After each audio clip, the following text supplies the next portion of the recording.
10 मार्च 1985। 10 मार्च 1985 जी Sunday. Sunday, ठीक है। 2 सितंबर 1991। 1991 Monday. हालांकि गूगल से भी चेक करने में सर तकरीबन 3 से 4-5 सेकंड लग जाते होंगे, तो उससे भी फास्ट है। बिल्कुल बिल्कुल, ये उससे भी कहीं फास्ट है और इसे कैलेंडर बॉय कहा जाए तो कोई अतिशयोक्ति नहीं होगी। नमस्कार, मैं हूं मनमोहित और आप देख रहे हैं प्रेस वार्ता एक नज़र की एक खास रिपोर्ट। इस वक्त मैं सिरसा में हूं, मेरे साथ हर्षित है जो कि कलाओं से परिपूर्ण है। पहले हर्षित से बात करेंगे। हर्षित, किस तरह की कला आप में बेसिकली पहले ये जानना चाहेंगे? मैं टंग पॉपिंग 500 साल का कैलेंडर मेरी कला है जी। टंग पंपिंग और 500 साल का कैलेंडर आपने बता दिया। पहले टंग पंपिंग पे बातचीत कर लेते हैं। किस तरह की आप टंग निकालते हो, वॉइस किस तरह की निकालते हो? वो। और इस वॉइस की अगर मैं बात करूं तो कितने समय तक आप ये लगातार ये वॉइस निकाल सकते हो? एक मापदंड कर लें। ये एक बार मैंने 1 मिनट तक करी थी 106 बार। 106 बार। अगर मैं कहूं कि 15 से 20 सेकंड तक लगातार आप ये वॉइस निकाल दो तो निकाल दोगे? हाँ। निकाल के दिखाइए।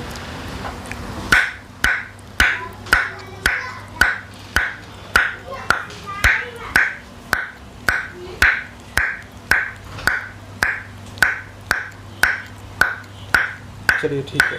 तो हर्षित, एक बात बताओ, कभी आपने ये रिकॉग्नाइज करने की कोशिश करी, पहचानने की कोशिश करी कि ये जो टंग है आपकी बेसिकली किस चीज़ के साथ मैच करती है? ये आज तक मुझे इसका जवाब नहीं मिला। और अगर मैं इस हुनर की बात करूँ तो बेसिकली आपने टंग की तरफ कैसे कदम रखा, कैसे आपके मन में आया कि मुझे टंग के अंदर एक रिकॉर्ड बनाना चाहिए, एक वॉइस क्रिएट करनी चाहिए, या क्या कुछ था? ये तो पहले मेरे पापा ने स्टार्ट करी थी। मैं अपने पापा को देख के स्टार्ट करा और उसके बाद में राकेश सर के पास आया।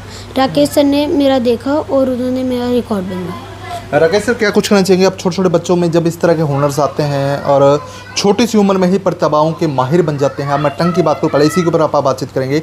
अब टंग वॉइस की मैं बात करूँ, लगातार 1 मिनट तक बच्चे इतनी सारी आवाज़ें निकाल रहे हैं टंग से संबंधित।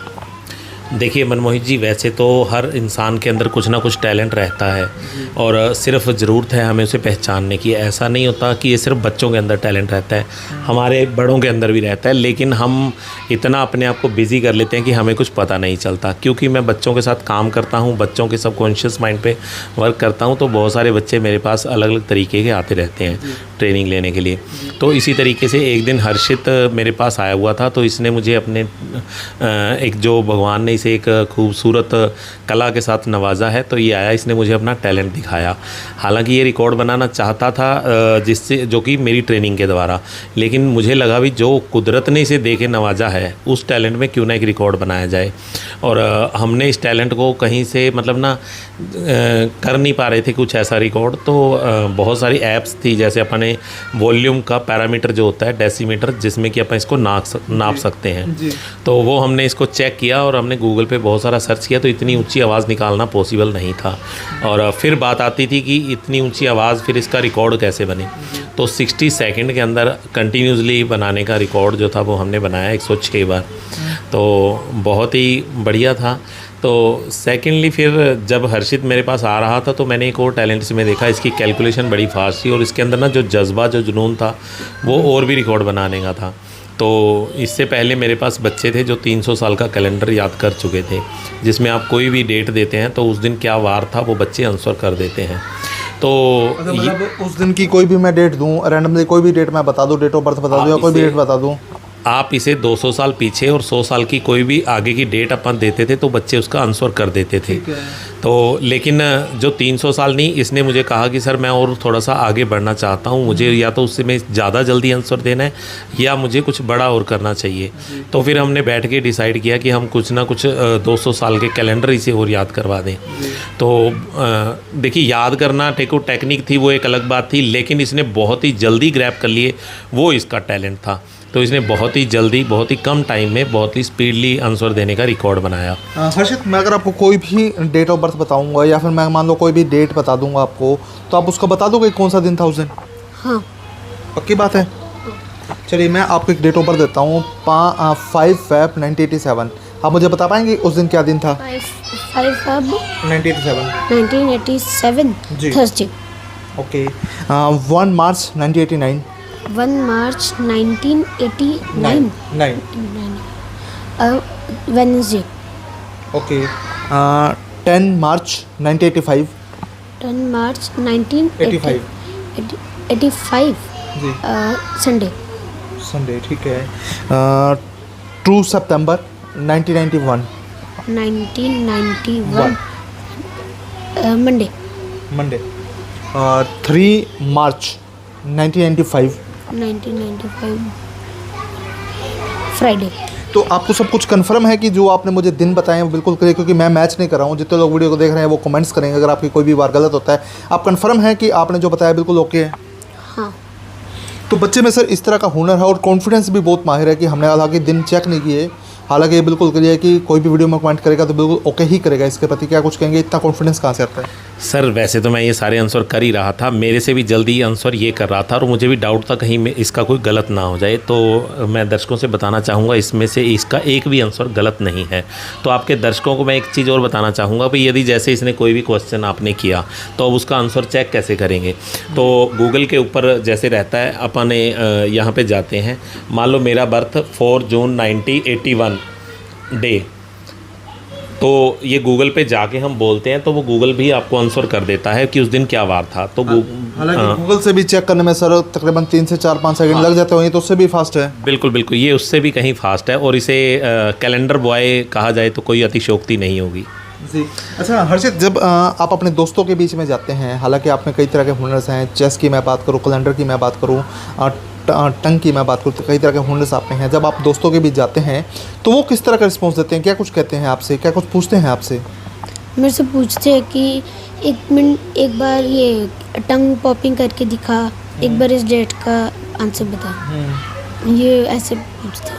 और आपको कितना मैं कहूँ कि कितनी खुशी महसूस होती है जब आप अपने दोस्तों को रिप्लाई करते हो, कहते हैं भाई साहब बहुत बढ़िया कर दिया आपने, आपकी बड़ी तारीफ़ करते हैं वो? सर तो मुझे बड़ा अच्छा लगता है। अच्छा लगता है। छोटे छोटे बच्चों के सर स्कूल में भी तारीफ़ होती है, हालांकि प्रिंसिपल भी उनको ब्लाइज करते हैं कि यार बच्चा बहुत अच्छा है, हुनरमंद है।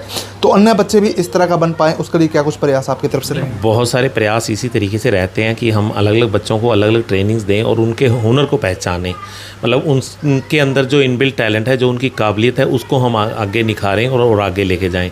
इसी तरीके से ना मैं हर्षित मतलब एक्स्ट्रा ऑर्डिनरी बच्चा भी कहूँगा, गॉड गिफ्टेड भी। इसमें ना जैसे चेस का भी बड़ा क्रेज़ है इसे, हालांकि पूरे इंडिया में क्रेज़ बड़ा है, बट इसने अभी रिसेंटली भगत सिंह स्टेडियम में पहले ब्लॉक लेवल के टूर्नामेंट जीते, फिर डिस्ट्रिक्ट लेवल के टूर्नामेंट जीते और अभी ये स्टेट खेलने भी जा रहा है। और कल भी एक टूर्नामेंट रखा हुआ था एंड जिसमें शायद 3rd पोजीशन आई इसकी, जिसमें बहुत सारे सीनियर्स प्लेयर आए हुए थे।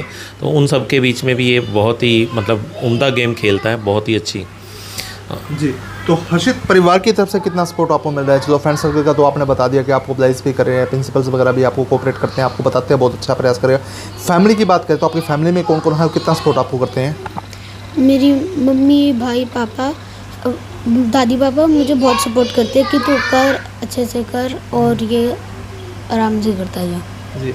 राकेश जी, लास्ट क्वेश्चन मैं जरूर कहूँगा इसको कि आजकल अभिभावक बच्चों को लेकर बड़ा रहते हैं, सीरियस रहते हैं और एक तरह की कहें कि कार्बन कॉपी बनाने का प्रयास करते हैं, बेटा तूने उसकी तरह बनना है, तूने उसकी तरह बनना है, कि कहीं ना कहीं बच्चों के जो हुनर होते हैं वो कहीं ना कहीं छोटे होते ही दब जाते हैं।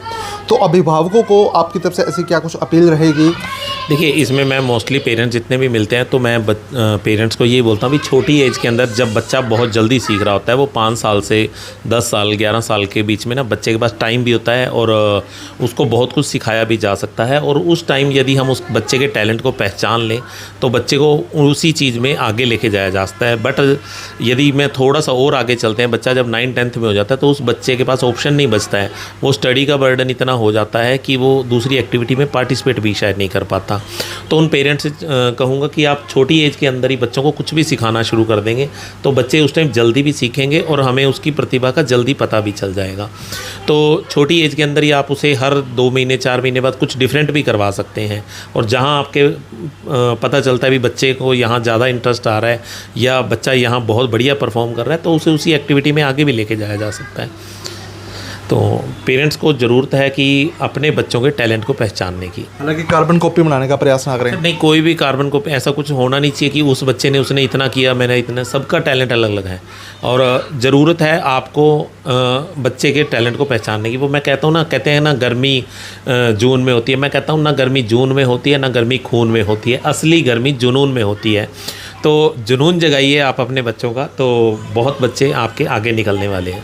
तो बिल्कुल छोटी सी उम्र में हर्षित तमाम कलाओं का माहिर है। हम चाहे चेस की बात करें, चाहे कैलेंडर्स की बात करें या फिर टंग की बात करें, इन 3 कलाओं में जो हर्षित है बहुत माहिर है। और आपने देखा कि हर्षित किस तरह से टंग वाइज करता है। और उसके अलावा अगर इसको कोई भी डेट ऑफ बर्थ बता दी जाए या फिर कोई भी तारीख बता दी जाए तो उसका ये वार भी बता देता है। इसके अलावा शतरंज में भी ये खास तौर पे माहिर हैं।